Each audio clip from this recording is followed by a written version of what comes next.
Hello friend, मेरा नाम प्रशांत दुबे। मैं एसएससी जेईई 2022 बैच से सेलेक्ट होकर के CWPRS में as a junior engineer working हूँ और आरआरबी जेईई भी मैंने क्वालिफाई किया है। आज हम यहाँ पे ट्रांसफार्मर के रिगार्डिंग में कुछ हल्के फुल्के बातें करेंगे। उससे रिलेटेड कुछ जो क्वेश्चन अभी तक हाल ही में पूछे गए हैं उस पर कुछ बात करेंगे। आज तक एसएससी का या आरआरबी का कैसा फॉर्मेट रहा है टेक्निकल को लेकर के, ट्रांसफार्मर को लेकर उस पर बात करेंगे। तो सबसे पहले हम लोग जानते हैं कि ट्रांसफार्मर होता क्या है। तो transformer is a static device जिसमें वोल्टेज बढ़ाने पर करंट कम होता है या फिर वोल्टेज घटाने पे करंट इंक्रीज होती है। ये एक तरीका होगा। दूसरा क्या है कि इसकी फ्रीक्वेंसी भी कांस्टेंट होती है। इसका मतलब जितना प्राइमरी पे हमने फ्रीक्वेंसी दिया है सेम फ्रीक्वेंसी हमें सेकेंडरी पर भी मिलेगी। ओके, ट्रांसफार्मर स्टैटिक डिवाइस है जिसका पावर कांस्टेंट होता है, फ्रीक्वेंसी भी कांस्टेंट होती है। तो पावर कांस्टेंट से हम समझते हैं पावर कांस्टेंट मीन्स होता क्या है। तो power constant means P equal to VI equal to constant. It means अगर हमारा करंट इंक्रीज होता है तो उस टाइम वोल्टेज डिक्रीज होकर के पावर को कांस्टेंट रखने का कोशिश करेगा, या फिर वाइस वर्सा होता है। इट मीन्स अगर हमारा करंट डिक्रीज होता है तो वोल्टेज इंक्रीज करके पावर को कांस्टेंट रखने का काम करेगा। ओके, तो उसके बाद चलते हैं turn ratio. What is turn ratio? Turn ratio एक एग्जांपल के तौर पर हम समझते हैं कि ये मेरा ट्रांसफार्मर, इसके प्राइमरी पे ये टर्न्स हुए, ये सेकेंडरी पे टर्न्स हुए, ये मेरा N1, ये मेरा N2। तो सीधा सीधा primary turns divided by secondary turns is called turn ratio. मतलब प्राइमरी में जितने भी टर्न होंगे उसी के रेशियो में अगर हम सेकेंडरी का रेशियो निकालते हैं, primary turn is divided by secondary turn, then it called turn ratio. अब इससे मिलता जुलता एक और टॉपिक आता है ट्रांसफॉर्मेशन रेशियो, जिसका भी हम आगे बात करेंगे। तो सबसे पहले यूपीपीसीएल 2021 का एक क्वेश्चन था, what will be the turn ratio of transformer which convert 1500 volt to 30 volts. इसका आंसर अगर हम करने जाते हैं तो मैं आपको करके दिखाता हूँ इसको। इसमें V1 बोल रहा है 1500 वोल्ट, V2 बोल रहा है 30 वोल्ट्स। अभी तो आपने सोचा कि अभी टर्न रेशियो की बात हुई थी N1 अपान में N2 equal to turn ratio, but यहाँ पे वोल्टेज के टर्म में दिया है। तो इसमें क्या होता है, V1 इक्वल टू V2, ये भी टर्न रेशियो में आता है। I2 अपान में I1, ये भी टर्न रेशियो में आता है। तो टोटल फार्मूला मेरा क्या हो गया, ये हो गया टर्न रेशियो का फार्मूला, टर्न रेशियो। तो उस हिसाब से अगर इसको हम सॉल्व करने जाएंगे तो K equal to 1500 is divided by 30 cancel out हुआ तो ये 50:1 आएगा। मतलब जो K इक्वल टू 50:1। तो मेरा आंसर सही होता है A नंबर। बट यहाँ पे एक यूपीपीसीएल ने ऑप्शन दिया था 1:50। कुछ बच्चे इसमें कंफ्यूज होंगे 1:50 और 50:1 में। तो आप आगे जैसे ही चल के पढ़ेंगे तो आप देखेंगे कि एक टॉपिक आता है ट्रांसफॉर्मेशन रेशियो। मैं यहीं पे लिख देता हूँ, ट्रांसफॉर्मेशन रेशियो। ट्रांसफॉर्मेशन रेशियो कहता है कि secondary voltage is divided by primary voltage is called transformation ratio. इसका मतलब आप देखेंगे कि turn ratio is equals to 1 upon में ट्रांसफॉर्मेशन रेशियो, हम ये मान सकते हैं। बट आप और भी बुक को जिसको प्रीफर करेंगे उसमें क्या बोलता है, turn ratio equal to transformation ratio. वहां ये मानता है कि आप जो टर्न रेशियो निकाल रहे हैं वो N2 अपान में N1 ही निकाल रहे हैं। ठीक है, तो इस बात का ध्यान रखेंगे कि अगर ट्रांसफॉर्मेशन रेशियो पूछता है तो सेकेंडरी वोल्टेज अपान में प्राइमरी वोल्टेज, और अगर टर्न रेशियो पूछता है तो प्राइमरी टर्न अपान में सेकेंडरी टर्न, या फिर प्राइमरी वोल्टेज अपान में सेकेंडरी वोल्टेज, या फिर सेकेंडरी करंट अपान में सेकेंडरी प्राइमरी करंट। तो अभी आपको हम आगे दिखाते हैं कि ये हो गया टाइप ऑफ ट्रांसफॉर्मर। अभी हमने देखा था P equal to VI। Step up, step up means किसी चीज़ को बढ़ाना। स्टेप अप मीन्स होता है किसी चीज़ को इंक्रीज करना। इंक्रीज करने का मतलब है कि हमने प्राइमरी पे दिया 200 वोल्ट और उसके बाद हमें सेकेंडरी पे चाहिए 2000 वोल्ट। तो इस कंडीशन को कहते हैं स्टेप अप। Step up. और वहीं पर अगर हम कहें कि नहीं हम प्राइमरी पे दे रहे हैं 2000 वोल्ट और हमें सेकेंडरी पे चाहिए 200 वोल्ट, तो इस कंडीशन को कहते हैं स्टेप डाउन। Step down. अगर हम प्राइमरी का वोल्टेज हमको अधिक चाहिए तो उस कंडीशन में हमें करंट को कम करना पड़ेगा, क्योंकि आप जानते हैं ट्रांसफार्मर जो होता है वो कांस्टेंट पावर की डिवाइस होती है, जिसका पावर हमेशा कांस्टेंट रहती है, जिसकी फ्रीक्वेंसी हमेशा कांस्टेंट रहता है, जो स्टैटिक डिवाइस है।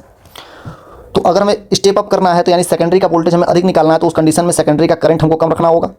सेकेंडरी का करंट कम रखना है तो उसके लिए अब रजिस्टेंस की वैल्यू अधिक होगी। जब रजिस्टेंस की वैल्यू अधिक होगी तो रो एल बाई ए से एरिया इसका कम होगा, यानी वायर पतला होगा, और लंबाई अधिक होगी, यानी नंबर ऑफ टर्न्स अधिक होंगे। तो आप लोग तो यहाँ हम देखते हैं कि अगर स्टेप अप है तो उस कंडीशन में वोल्टेज हमें इंक्रीज करनी है, सेकेंडरी की वोल्टेज हमें इंक्रीज करनी है, तो उस कंडीशन में करंट को कम रखना होगा। करंट कम रखना होगा तो नंबर ऑफ टर्न्स बढ़ाना होगा, यानी N2 अधिक होगा तो N1 कम होगा। तो हम कह सकते हैं स्टेप अप की कंडीशन क्या बनती है, स्टेप अप का कंडीशन बनता है N2 is greater than N1। एक कंक्लूजन यहाँ से निकलता है। फिर इसी पे हम बात करते हैं सेकेंड पार्ट का, जिसे कहते हैं step down transformer. Step down transformer का कहने का मतलब ये है कि प्राइमरी वोल्टेज अधिक हो बट सेकेंडरी वोल्टेज कम होना चाहिए। तो उस हिसाब से सेकेंडरी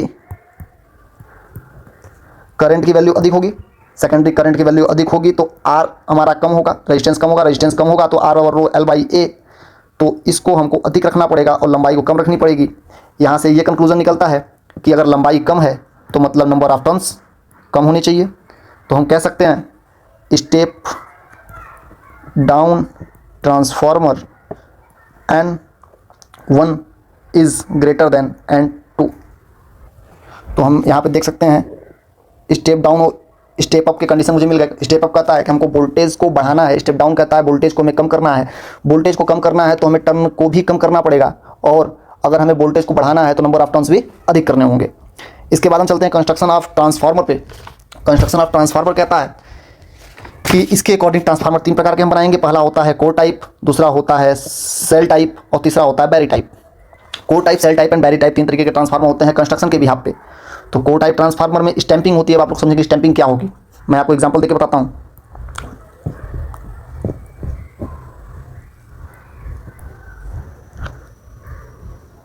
ये मेरा कोर टाइप हो गया, अब ये बना सेल टाइप बन गया। इससे समझते हैं पहले क्या होता है।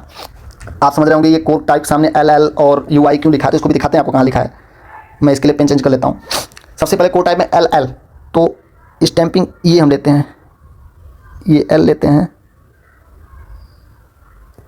और फिर दूसरा पेन यूज़ करता हूँ यहाँ पे जिससे आपको समझ में आएगा, ये लेते हैं। इस तरीके से इसको सेट करते हैं। ये LL रखने से ये फ़ायदा होता है कि इसको मैकेनिकली प्रेस करके और वार्निश के थ्रू, वार्निश हम इसलिए करते हैं जिससे ईडी करंट कम हो। इसको आगे हम लॉसेज में मेंटेन करेंगे, देखेंगे इसको कि हम इसको वार्निश क्यों करते हैं, किस चीज़ का यूज़ किया जाता है इसमें।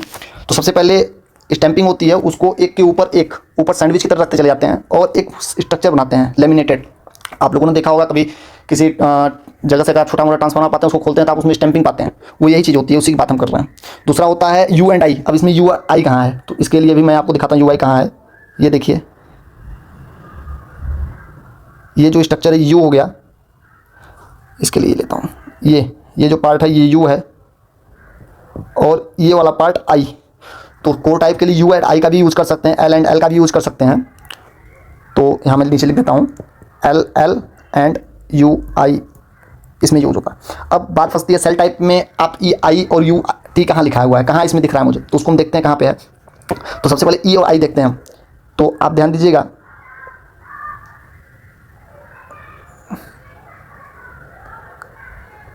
ये देखिए E, आप लोगों को यू दिख गया होगा।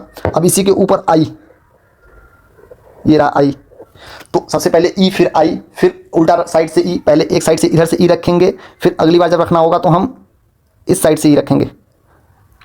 तो एक साइड से इधर से रखा था, अब इस साइड से इधर से रखेंगे, ऐसे रखेंगे, और ये ऐसे कटेगा, फिर यहाँ से ऐसे आएगा। सॉरी, सबसे पहले यहाँ से ऐसे रखेंगे, फिर यहाँ पे आएंगे, फिर यहाँ से ऐसे, फिर यहाँ पे ऐसे। तो एक स्टैंपिंग जिससे जल्दी खुले भी ना, इसलिए हम इसको यूज़ करते हैं। अब मैं दूसरी जगह इसका फिगर बनाता हूँ। अब इसमें देखना है, दूसरा हमारा कहता है कि U और T भी इसमें होता है। तो U और T को दिखाते हैं आपसे कहाँ है इसमें। ये देखिए, ये रहा आपका U और ये रहा आपका टी, इस तरीके से इसका स्ट्रक्चर बनाते हैं कि इससे मेरा सेल टाइप हो जाए।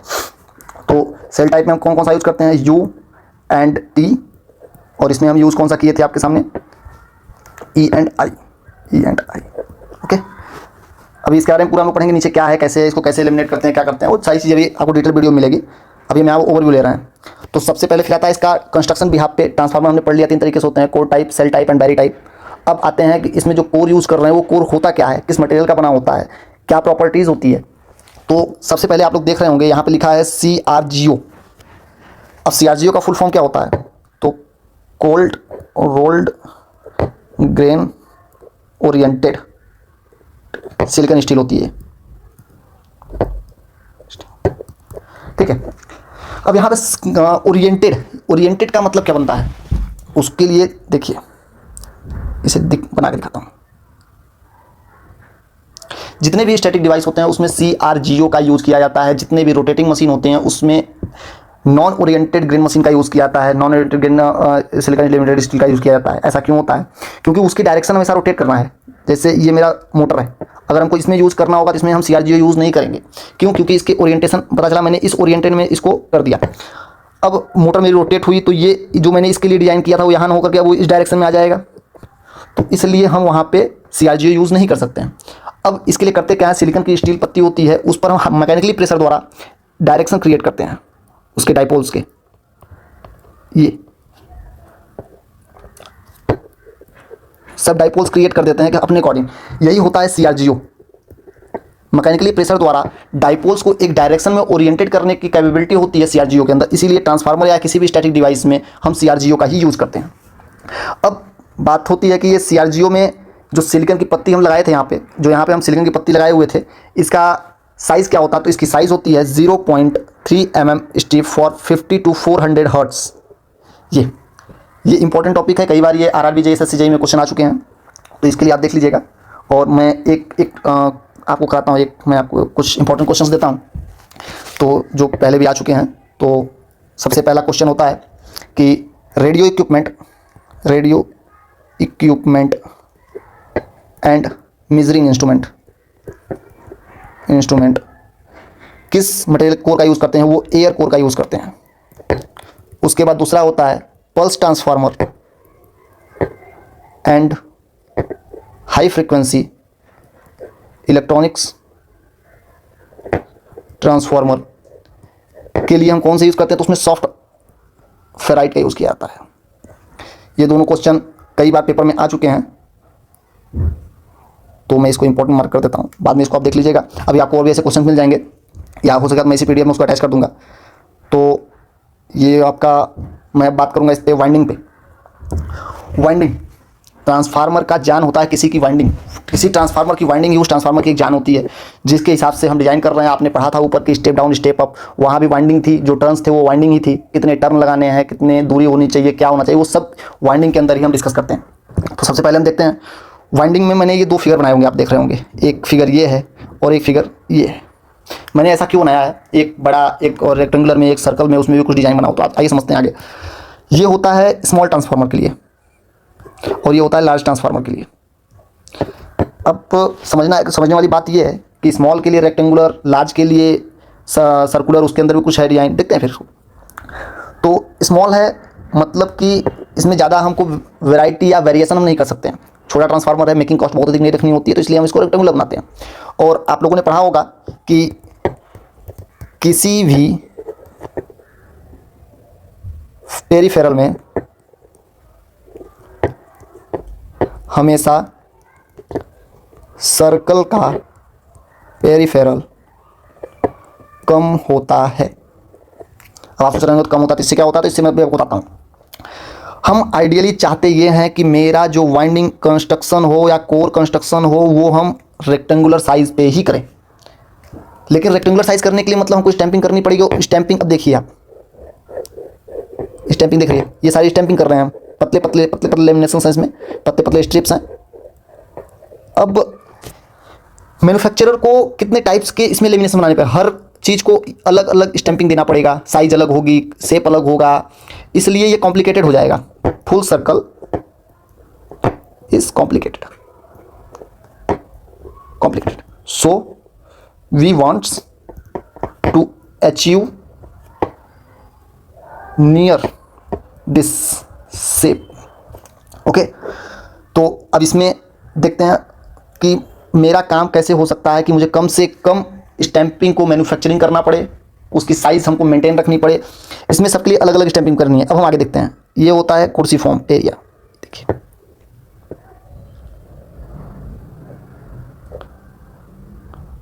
परफेक्ट रैंक सर्कल न होने की वजह से ये थोड़ा ऊपर नीचे बन रहा है, बाकी आप इसको देखिएगा, अभी नोट्स में आपको प्रॉपर मिल जाएंगे। तो ये होता है कुर्सी फॉर्म। अब इसमें मैन्युफैक्चरिंग को कितने तरीके के यूज़ करने हैं?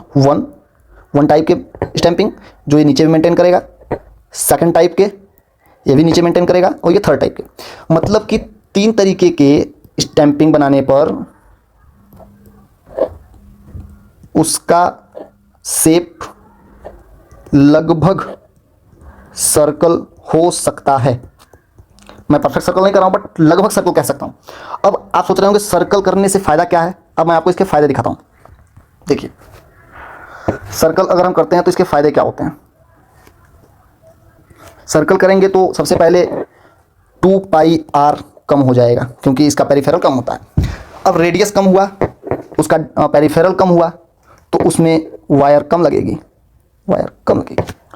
वायर अगर कम लगी तो उस कंडीशन में क्या होगा? लेंथ कम होगी। लेंथ अगर कम होती है तो अपना रेजिस्टेंस की वैल्यू भी कम होगी। ओवरऑल लॉसेस कम हो जाएंगी। लॉस कम होने का मतलब इफ़िशियंसी हमारी इंक्रीज़ कर जाएगी। तो आप लोगों ने देखा कि एक सर्कल करने से, एक कोर के जो शेप है उसको केवल सर्कल करने मात्र से हमारी इफ़िशियंसी भी इंक्रीज हो रही है, हमारा लॉसेस भी डिक्रीज हो रहा है, परफॉर्मेंस भी बेटर हो रही है। तो इसलिए हम चाहते हैं कि कहीं ना कहीं एक सर्कुलर शेप में मिल जाए, तो इसलिए हम इसे कुर्सी फॉर्म बोलते हैं। आप लोग इसको ध्यान दीजिएगा, ये जो मैंने स्ट्रक्चर बनाया हुआ है इसे कुर्सी फॉर्म बोलते हैं, कुर्सी फॉर्म। ठीक है, इसे कुर्सी फॉर्म स्ट्रक्चर बोलते हैं। तो अभी हम आगे चलते हैं, इसको आप लोग देख लीजिएगा। ये क्या बना हुआ है, इस पर भी देखते हैं। अभी ये होती है कॉन्सेंट्रिक। अभी हम वाइंडिंग पढ़ रहे हैं, तो कॉन्सेंट्रिक वाइंडिंग आपके मन में आता होगा कॉन्सेंट्रिक वाइंडिंग कहाँ यूज हो रही है। तो अभी आप देखिएगा, इसका शेप आपको मैंने पढ़ा चुका है कि इसे कोर टाइप ट्रांसफार्मर बोलते हैं। ठीक है, अब कोर टाइप ट्रांसफार्मर है, तो अब मैं इसको जूम करता हूँ। इस देखिए कोर टाइप ट्रांसफार्मर पे ये क्या लेवल बनाया हुआ है। सबसे पहले ये मेरा स्ट्रिप हो गई, तो ये वाला पोर्शन भी स्ट्रिप ही है, ध्यान दीजिएगा, इस पोर्शन को भी स्ट्रिप कहते हैं। अब किसी भी स्ट्रिप को डायरेक्ट हम वाइंडिंग नहीं लगा सकते हैं, तो उसके लिए सबसे पहले हमने इंसुलेशन दिया। ये इंसुलेशन दिया। इसको इंसुलेशन देने के बाद सबसे पहले लो वोल्टेज वाइंडिंग लगाते हैं। लो वोल्टेज वाइंडिंग के बाद फिर ये लगाते हैं हम इंसुलेशन, और उसके बाद हम देते हैं हाई वोल्टेज वाइंडिंग। अब आपके दिमाग में क्वेश्चन आएगा कि हमने लो वाइंडिंग को लास्ट में क्यों लगाया। हमने लो वाइंडिंग्स को बाहर भी लगा सकते थे, हाई वोल्टेज को अंदर लगा सकते थे। मैं इसको आपको एक एक करके समझाता हूँ कि हम लोग ऐसा करते क्यों। तो इसका करने का सीधा सीधा मतलब ये है कि आप लोगों ने पढ़ा होगा या नहीं जानते तो जानिए, इंसुलेशन का जो थिकनेस होता है वो वोल्टेज पे डिपेंड करता है। अगर वोल्टेज बहुत अधिक है तो इंसुलेशन भी हमको अधिक चाहिए। वोल्टेज अधिक है, इंसुलेशन अधिक चाहिए। अगर हम यहाँ पे एक सेकंड, अगर हम यहाँ पे सीधा हाई वोल्टेज लगाना होता तो हमें इतना मोटा इंसुलेशन देना पड़ता, इतना मोटा इंसुलेशन देना होता। इसको एक सेकंड में चेंज करता हूँ पेन, इतना इंसुलेशन देना होता। ठीक है, अब उसके ऊपर हम हाई वोल्टेज बांधते तो अब फिर से इंसुलेशन देना होता। चूंकि अब लो वाइंडिंग है तो लो वाइंडिंग के लिए भी इंसुलेशन चाहिए, फिर लो वाइंडिंग बांधना है। अब ध्यान दीजिएगा कि अगर हमारा ये वाला जो एरिया है, ये वाला पार्ट, ये वाला जो हमने सबसे पहले इंसुलेशन दिया है, अगर इस इंसुलेशन को हम पतला रखते तो मेरा वायर कम लगता, क्योंकि मोटाई बढ़ गई इसकी। ये चीज़ ध्यान दीजिए, एक सेकंड, एक चीज़ ध्यान दीजिए। पहले हमने पतला इंसुलेशन दिया था तो पेरिफेरल कम था, तो वायर कम लग रही थी। अब हमने इंसुलेशन बढ़ा दिया, इंसुलेशन और अधिक कर दिया, क्योंकि हाई वोल्टेज हम दे रहे हैं। हाई वोल्टेज के लिए वो क्या करना होता है, इंसुलेशन अधिक देना होता है। अब इसके लिए पेरिफेरल दिख हो गया, तो पेरिफेरल दिख हो गया तो इसका रेजिस्टेंस, वायर का लेंथ बढ़ गया, लेंथ बढ़ गया तो रेजिस्टेंस बढ़ गया, रेजिस्टेंस बढ़ गया तो लॉस बढ़ गया, लॉस बढ़ गया तो इफिशियंसी डिक्रीज हो गई। तो ओवरऑल हमारा कहना है कि हमको इफिशियंसी मेंटेन करना है, हमको लॉसेस कम करने हैं, इसलिए हम हाई वोल्टेज को बाहर रखते हैं। तो सबसे पहला पॉइंट हो गया। तो हमारा पहला पॉइंट हमको ये निकलता है कि इंसुलेशन कम करने के लिए, इफ़िशियंसी इंक्रीज़ करने के लिए, लॉस डिक्रीज़ करने के लिए हम हाई वोल्टेज को बाहर रखते हैं।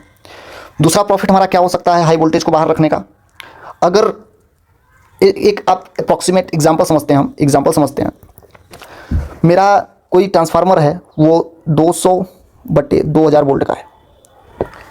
हमने किसी जगह इसको लगाया हुआ है इस ट्रांसफार्मर को। हम चाहते हैं कि आज हमको ज़रूरत पड़ गई कि 220 वोल्ट हमें सप्लाई चाहिए, तुरंत चाहिए। तो हम अगर हाई वोल्टेज साइड मेरा बाहर रहेगा तो हमारे पास उसमें वैरायटी कितनी है? 2000 वोल्ट तक। उसमें से 2000 वोल्ट से हम कहीं से भी टैपिंग कर सकते हैं। इसका मतलब कि for tapping we are use this type. For tapping करने के लिए भी हम इसका यूज़ करते हैं कि हमारा जितना हमको आसानी से काम हो जाएगा उतना मेरा अच्छा है। दूसरा, अब अगर हाई वोल्टेज अंदर रहेगा, अगर हमारा हाई वोल्टेज अंदर रहता है तो वो हीट डिस्पैच करेगा तो उसके लिए आसानी से वो हीट को हम बाहर नहीं कर सकते हैं। तो उसके लिए प्रॉब्लम क्रिएट होगी और हो सकता है इंसुलेशन मेरा उस लेवल का ना हो तो पिघल भी सकता है, खराब भी हो सकता है, जिससे वायर टच हो जाएंगे। तो वो सब सेकेंडरी पार्ट है, इतना सेफ्टी का हम लोग ध्यान रखते हैं। बट हीट डिसिपेशन,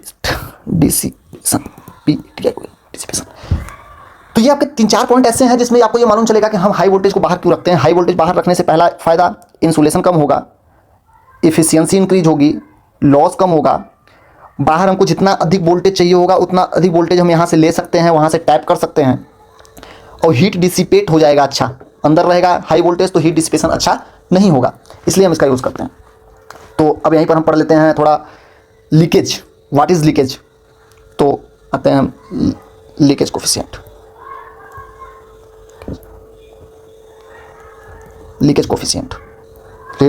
सॉरी, शायद मैंने इसका एक स्लाइड बनाया हुआ होगा नीचे। हाँ, ये देखिए, लीकेज फ्लक्स क्या होता है?